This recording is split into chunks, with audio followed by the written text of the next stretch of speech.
আসসালামু আলাইকুম। হাদিস কখন এবং কি অবস্থায় কোরআনের সাথে সাংঘর্ষিক হয়? হাদিস সাংঘর্ষিক হতে হবে কোরআনের সাথে। এই কখন ও কি অবস্থায়, এটি হলো উল্লেখযোগ্য বিষয়। কেন? হাদিস যদি কোরআনের সাথে সাংঘর্ষিক হয় তাহলে হাদিসটি বাতিল হবে, বাতিল বলে গণ্য হবে। বিষয়টি কোরআনে না থাকলেই কি হাদিসটি সাংঘর্ষিক হবে?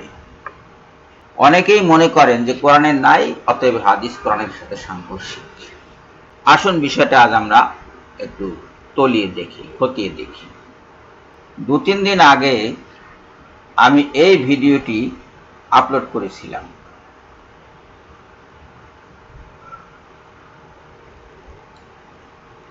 এই প্রতারক মসজিদের নতুন বিধান চালু করতে চায়, এই ছিল এটার শিরোনাম, এবং এদের সবাইকে এর সাথে যুক্ত করা হয়েছে। ভিডিওটি হয়েছিল মূলত এর উপরে, এই লোকটির উপরে। এই লোকটির কিছু কথা মসজিদ নিয়ে, সালাত নিয়ে উল্টাপাল্টা কিছু কথা বলার কারণে আমি ভিডিওটি করেছিলাম। এই ভিডিওটি দেখে একজন একটি মন্তব্য করেছে। অনেকেই মন্তব্য করেছে, বিভিন্ন ধরনের মন্তব্য, কিন্তু একজনের মন্তব্য গুরুত্বপূর্ণ। সেই মন্তব্যটি আমি এখানে তুলেছি এবং সেটা নিয়ে আলাপ করব। তাহলেই বুঝতে পারবো যে হাদিস কখন সাংঘর্ষিক হয়। এই হলো মন্তব্যটি।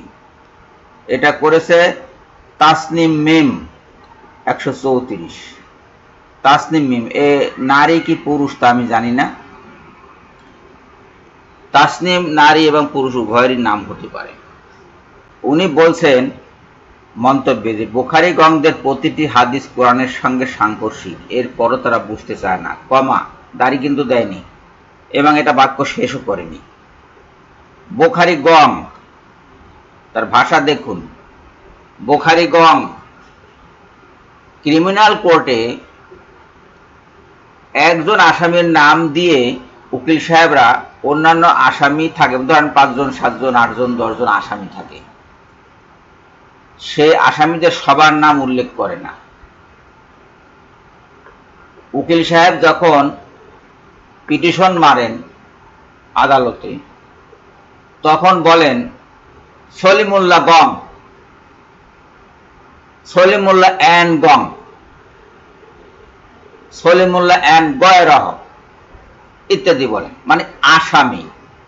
এখন বুখারী, হযরত ইমাম বুখারী রহমাতুল্লাহ আলাইহি হয়েছে এদের কাছে আসামি। কেন আসামি হয়েছে? ওনারা ওনাদের প্রতিটি হাদিস কোরআনের সঙ্গে সাংঘর্ষিক পেয়েছেন। এর জবাবে আমি তার কাছে জানতে চেয়েছিলাম যে আপনার এই বক্তব্যের সপক্ষে উদাহরণ দিন। উনি উদাহরণ দেননি।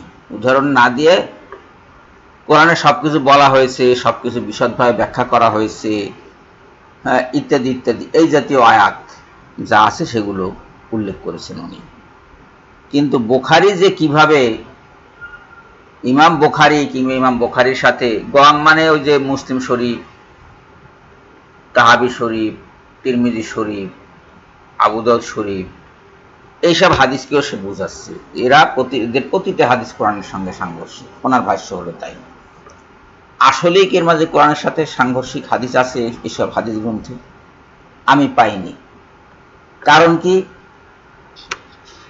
ওনারা যে বিষয়টা কোরআনে নাই সেই বিষয়টাই যদি ধরে নেন যে এটা সাংঘর্ষিক, তাহলে ভুল হবে। কোরআনে না থাকলেই কোনো কিছু সাংঘর্ষিক হয় না। যেমন হযরত রাসূলুল্লাহ কারীম সাল্লাল্লাহু আলাইহি সাল্লাম হযরত আয়েশা সিদ্দিকা রাদিয়াল্লাহু তাআলা আনহার কম্বলের ভিতরে ঘুমিয়েছিলেন, এটি একটি হাদিসের অংশ। এই কথা কোরআনের কোথাও নাই। এখন এটা কি সাংঘর্ষিক হবে? সাংঘর্ষিক কখন হয়?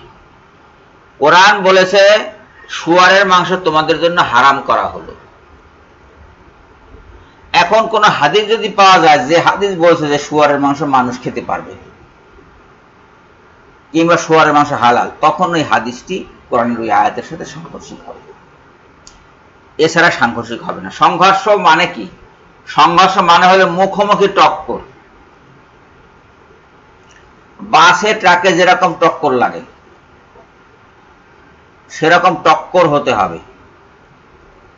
দুইটি বিরোধী পলিটিক্যাল পার্টির যেরকম টক্কর থাকে সেরকম টক্কর হতে হবে। একদল বলে এটি আছে আর একদল নেই, এইখানে হলো সংঘর্ষ। ওই নেই যারা বলছে তারা আছে সাথে সাংঘর্ষিক। কোরআনে বলেছে তোমাকে সালাত কায়েম করতে হবে, হাদিসে সালাতের উপরে স্বতন্ত্র একটি অধ্যায় আছে। প্রতিটা হাদিস গ্রন্থে আপনি সালাতের উপরে স্বতন্ত্র একটি অধ্যায় পাবেন এবং সেখানে বলা আছে কিভাবে সালাত কায়েম করতে হবে। এখন এই হাদিসগুলো কোরআনের আকিমুস সালাতের সাথে সাংঘর্ষিক নয়। এই হাদিসগুলো হলো আকিমুস সালাতের সাথে আনুষঙ্গিক। ওই আকিমুস সালাতে যে কোরআনের আয়াতে বলা হয়েছে সেটার অনুষঙ্গ হলো এটি, এটি বাস্তবায়ন, এটা সংঘর্ষ নয়। সংঘর্ষ হতো তখন যখন বলা হতো যে আকিমুস সালাতা বলা হচ্ছে তো এখানে মানে সালাত কায়েম করো, হাদিস যদি বলতো সালাত কায়েম করার দরকার নাই, তাহলে এই হাদিসটি ওই আকিমুস সালাতা হাদিসের সাথে সাংঘর্ষিক হতো, সংঘর্ষ হতো। হাদিস যদি বলে যে অমুককে হত্যা করো, এই হত্যা করার আদেশ কোরআনে থাক না থাক, যদি দেখা যায় যে কোরআনে ওই ব্যক্তিকে হত্যা করার কোনো নিষেধাজ্ঞা নাই কোরআনে, তাহলে এই হাদিস সাংঘর্ষিক নয়, হাদিসটি সাংঘর্ষিক নয়। খাওয়ার পরে হাত ধোয়ার কথা কোরআনের কোথাও বলা হয়নি, কিন্তু খাওয়ার পূর্বে এবং পরে হাত ধোয়ার কথা হাদিস শরীফে আছে। এখন এটা কি সাংঘর্ষিক হবে? সাংঘর্ষিক হবে না, কোনোভাবেই সাংঘর্ষিক হবে না, বরং এটি কোরআনের ওই আয়াতের সাথে সামঞ্জস্যপূর্ণ হবে যে আয়াতে বলা হয়েছে আল্লাহ পরিচ্ছন্নতা অর্জনকারীকে ভালোবাসেন, পবিত্রতা অর্জনকারীকে ভালোবাসেন, সেই আয়াতের আনুষঙ্গিক হবে এই আয়াত, সাংঘর্ষিক নয়। এখন আহলে কোরআন বলে যে একটি দল আপনারা ঠিক করেছেন, তারা আসলে আহলে কোরআন নয়। আমারও ধারণা ছিল যে এরা আহলে কোরআন, কিন্তু আসলে আহলে কোরআন না। তারা বলে যে আমরা কোরআন মানি, কিন্তু আসলে তারা কোরআন মানে না। কোরআন যদি মানতো তাহলে এই হাদিসগুলোকে কোরআনের সাথে সাংঘর্ষিক বলতে পারতো না। কোরআনে বলা হয়েছে যুদ্ধ করো, এখন যুদ্ধ করো বললে ওই যুদ্ধ করো আয়াতে পরে কি চুপচাপ বসে থাকতে হবে? যুদ্ধ করতে হবে না? যুদ্ধ করতে গেলে কি করতে হবে? ঢাল নিতে হবে, তলোয়ার নিতে হবে, আপনার তাদের সাথে মোকাবেলা করতে হবে, শত্রুপক্ষের সাথে শত্রুপক্ষকে ঘাড়ে মারতে হবে, তাদেরকে আঘাত করতে হবে, তারা পাল্টা আঘাত করলে সেই আঘাত ফেরাতে হবে, রক্তপাত ঘটাতে হবে। এই তো যুদ্ধ, নাকি আর কিছু? এটাই যুদ্ধ। কোরআনে তো এত সব বর্ণনা নাই যুদ্ধের। কোরআনে বলা হয়েছে জিহাদ তোমাদের জন্য ফরজ করা হলো। এখন হাদিস শরীফে তো ওই জিনিসগুলো আছে। যতগুলো যুদ্ধ সংগঠিত হয়েছে রাসূল সাল্লাল্লাহু আলাইহি সাল্লামের জীবনে, এর কোন যুদ্ধের স্থান, কাল, এর বর্ণনা কোরআনে নাই, কিন্তু হাদিস শরীফে আছে। এখন কি এটা সাংঘর্ষিক হবে? হবে না। তার কারণ কোরআনে না থাকলেই কোনো কিছু সাংঘর্ষিক হয় না। কোরআনের বিপরীত অবস্থানে যদি কোনো হাদিস থাকে তাহলে সেইটা হবে সাংঘর্ষিক হাদিস। রাসূল সাল্লাল্লাহু আলাইহি সাল্লাম বিবাহ করেছেন, একথা কোরআনে আছে। হাদিস গ্রন্থে যদি থাকতো যে রাসূল সাল্লাল্লাহু আলাইহি সাল্লাম বিবাহ করেননি, তাহলে সেটি সাংঘর্ষিক হতো। কোরআন শরীফে বলা হয়েছে যে তোমরা যেখানেই থাকো না কেন, সূরা বাকারা 144 নম্বর আয়াত দেখুন, তোমরা যেখানেই থাকো না কেন মসজিদুল হারামের দিকে তোমরা তোমাদের রুখ ফিরিয়ে নাও, তোমরা মুখ করে দাঁড়াও। মানে সালাতের কথা বলা হয়েছে, কেবলা করো মসজিদুল হারামকে। হাদিস যদি বলতো যে মসজিদুল হারামকে কেবলা করা যাবে না, মসজিদে নববীকে কেবলা করো, তাহলে এই হাদিসটি সাংঘর্ষিক হতো। অর্থাৎ কোরআনের কোনো আদেশ কিংবা নিষেধের বিরোধিতা যদি কোনো হাদিসে থাকে তাহলে সেই হাদিসটি সাংঘর্ষিক হবে। কোরআনের কোনো বর্ণনার সাথে যদি হাদিসের বর্ণনার বৈপরীত্য দেখা যায় তাহলে সেই হাদিসটি সাংঘর্ষিক হবে। যেমন ফেরাউনের সাথে মূসা আলাইহিস সালামের দেখা সাক্ষাৎ হয়েছিল, এটা কোরআনে আছে। হাদিসে যদি বলা হয় যে ফেরাউনের আমলে মূসা জন্মাননি, মুসা ফেরাউন বিগত হওয়ার অনেক পরে জন্মলাভ করেছেন এবং মিশরে জন্মলাভ করেননি, তিনি চীন দেশে জন্মগ্রহণ করেছিলেন। তাহলে এই হাদিসটি সাংঘর্ষিক হবে, অন্যথায় সাংঘর্ষিক হবে না। কোরআনে কোনো কিছু নাই, কোনো একটি তথ্য কোরআনে নাই, এ কথার অর্থ এই নয় যে এই হাদিসটি সাংঘর্ষিক। হাদিসে থাকলে থাকতে পারে। যে সমস্ত তথ্য, যে সমস্ত কথাবার্তা, যে সমস্ত নির্দেশাবলী হাদিসে দেওয়া হয়েছে, সেই সমস্ত নির্দেশাবলী, সেই সমস্ত কথাবার্তা, সেই সমস্ত তথ্যের সাথে কোরআনে প্রদত্ত নির্দেশনা, কোরআনে প্রদত্ত আপনার বর্ণনা, কোরআনে প্রদত্ত তথ্যের যদি কোনো রকম বৈপরীত্য বা বিরুদ্ধবাদিতা না থাকে, তাহলে ওই হাদিস কোরআনের সাথে সাংঘর্ষিক নয়। আরেকটু পরিষ্কার করার জন্য আমি বলছি, যে সমস্ত প্রাণী, শিকারী প্রাণী নখর দিয়ে শিকার ধরে খায়, সেগুলোকে রাসূলুল্লাহ সাল্লাল্লাহু আলাইহি ওয়াসাল্লাম হারাম করেছেন। কোরআনে কিন্তু এদেরকে হারাম করা হয়নি। কোরআনে হারাম করা হয়েছে শুয়োরের মাংস, শুয়োরকে হারাম করা হয়েছে কোরআনে। এখন শুয়োরকে হাদিস গ্রন্থ হারাম হিসেবে গ্রহণ করেছে, তারপরে এই প্রাণীগুলোকে, যেমন চিল, শকুন, বাজ পাখি, বাঘ, সিংহ, এগুলোকে হারাম করা হয়েছে হাদিস গ্রন্থে। এখন এই হাদিস কি কোরআনের সাথে সাংঘর্ষিক হবে? হবে না, সাংঘর্ষিক হবে না। এটা হলো কোরআনের ওই আয়াতের সাথে সংযুক্তি, সাংঘর্ষিক নয়, সংঘর্ষ নয়। হারাম কিছু স্বীকার করছে, স্বীকার করে কিছু সংযোগ করে দিয়েছে। এই সংযোগ করার এখতিয়ার তাকে দেয়া হয়েছে, আল্লাহ পাক তাকে এখতিয়ার দিয়েছে। বলা হয়েছে রাসূল সাল্লাল্লাহু আলাইহি ওয়াসাল্লাম যা বলেন তা তোমরা মেনে নাও। বলা হয়েছে রাসূল সাল্লাল্লাহু আলাইহি ওয়াসাল্লাম তোমাদেরকে শিক্ষা দেন যা তোমরা জানতে না। বলা হয়েছে রাসূল সাল্লাল্লাহু আলাইহি ওয়াসাল্লাম তোমাদেরকে কোরআন শিক্ষা দেন এবং হিকমত শিক্ষা দেন। বলা হয়েছে রাসূলকে মান্য করলেই আল্লাহকে মান্য করা হয়। সূরা নিসার ৮০ নম্বর আয়াত দেখুন। এবং রাসূলকে মান্য না করলে জাহান্নামে যেতে হবে, সূরা নিসার ১৪ নম্বর আয়াত দেখুন। তাহলে এই যে রাসূল সাল্লাল্লাহু আলাইহি ওয়াসাল্লাম যে শিকারী প্রাণীকে যে হারাম ঘোষণা করেছেন, এই হারাম ঘোষণা কোরআনে না থাকলেও এই হারাম ঘোষণা কোরআনের সাথে সাংঘর্ষিক নয়, বরং সংযুক্তি। এই হাদিস সাংঘর্ষিক হবে না। রোজার ব্যাপারে বলা হয়েছে যে তোমরা শবে সাদেক থেকে রাত্রির আগমন পর্যন্ত রোজা রাখবে। হাদিস গ্রন্থে শবে সাদেক কখন হবে সে বর্ণনা দেওয়া হয়েছে এবং রাত্রের আগমন কখন ধরা হবে, কোন সময় ধরা হবে সেটা বলে দেওয়া হয়েছে। এটা সাংঘর্ষিক নয়, কোরআনের সাথে আদৌ সাংঘর্ষিক নয়। হাদিস গ্রন্থে বলা হয়েছে ইন্নী ওয়াজজাহাতু ওয়াজহিয়া লিল্লাযী ফাতারাস সামাওয়াতি ওয়াল আরদি। কোরআন শরীফে বলা হয়েছে ইব্রাহিমের মিল্লাতের অনুসরণ করো, এবং এই কথাগুলো যে ইব্রাহিম আলাইহিস সালাম বলেছিলেন কাবা নির্মাণের সময়, সে কথা কোরআনে আছে। কাজে এই হাদিস কোরআনের সাথে সাংঘর্ষিক নয়, বরং কোরআনের সাথে আনুষঙ্গিক। কোরআন যা বলছে সেটা মেনে নিচ্ছে, হাদিসটাই মেনে নিচ্ছে, আনুষঙ্গিক, এর সাথে সাংঘর্ষিক নয়। কোরআন বলেছে যাকাত দাও, কি পরিমাণ যাকাত দিতে হবে সেই কথা কোরআনে বলা হয়নি। অবশ্য এই লোকটি মন্তব্য করেছে যে যাকাত 20%। কিসের 20% তা বলেনি, বলেছে 20% যাকাত। কোরআনের নাকি 20% আছে।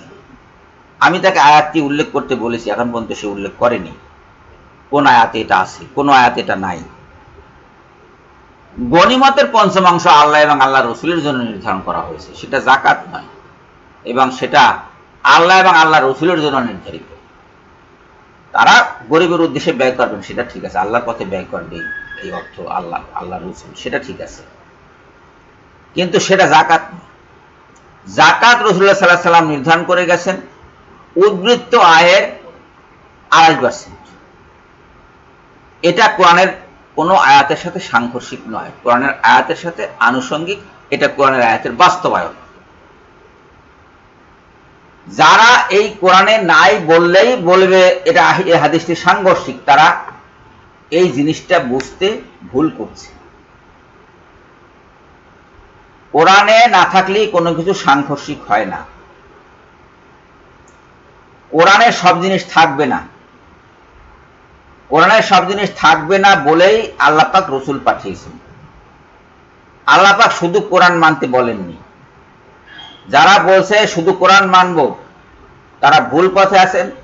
কোরআনেই বলা আছে রসুলকেও মানতে হবে, আল্লাহকে মানতে হবে, রসুলকেও মানতে হবে, কোরআনেই বলা হয়েছে।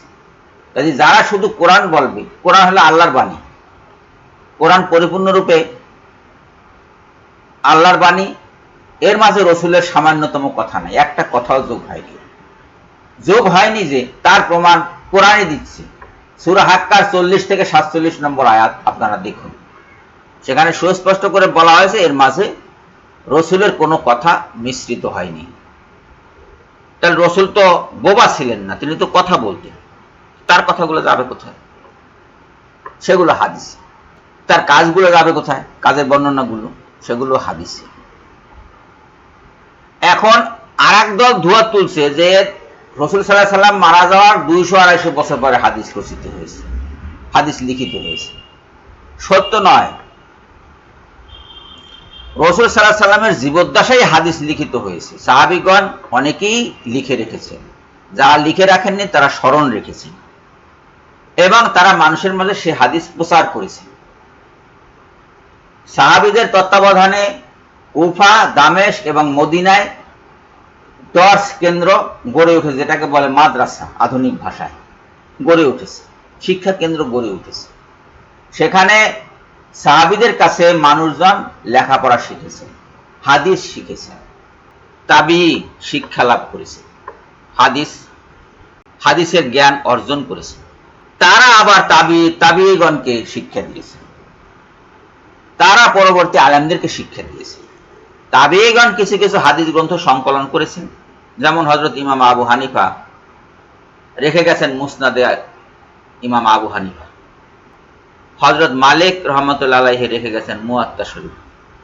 ওনারা তাবি ছিলেন, সাহাবীদের সাক্ষাৎ পেয়েছেন, সাহাবীদের কাছ থেকে সরাসরি হাদিস শুনেছেন। তাই 200-250 বছরের গ্যাপ হয়নি। এবং তাবিদের কাছ থেকে যারা পরবর্তীকালে শিক্ষা গ্রহণ করেছেন বা তাদের কাছ থেকে যারা পরবর্তীকালে শিক্ষা গ্রহণ করেছেন, তারা হাদিস সংগ্রহ করেছেন এই কোনোটা সাহাবীদের কাছ থেকে সংগৃহীত, কোনোটা তাবিদের কাছ থেকে সংগৃহীত। এবং সমস্ত হাদিস সনদ পরম্পরায় রাসূল করিম সাল্লাল্লাহু আলাইহি সাল্লামের সাহাবীগণ পর্যন্ত বিস্তৃত।